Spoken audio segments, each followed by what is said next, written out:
माझ्या इथं सकाळी लोक जमली, त्याच्यामध्ये ऍफिडेव्हिट केलं, कोल्यांनी केलं, आमच्या भावकीने केलं, म्हणजे अशोकने, सगळ्यांनी बाकीच्यांनी केलं आणि शपथविधीला गेलो.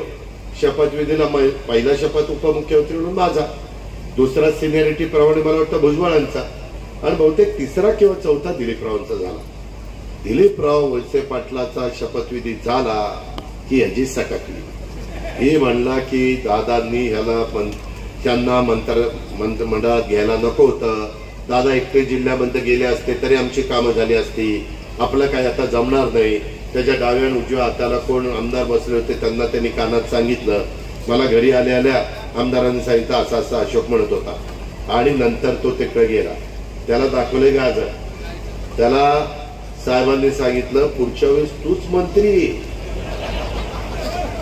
आता पुढच्या वेळेस मंत्री होण्याकरता त्यांनी कारखान्याची वाट लावली, बाकीच्या सगळ्यांची वाट लावली आणि मंत्री व्हायला निघाला.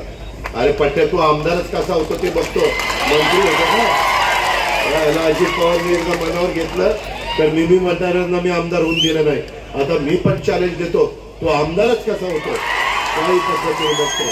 मी पण लोकांना सांगेन की ह्याची खरी अवकात काय आणि आम्ही काय कामं केली.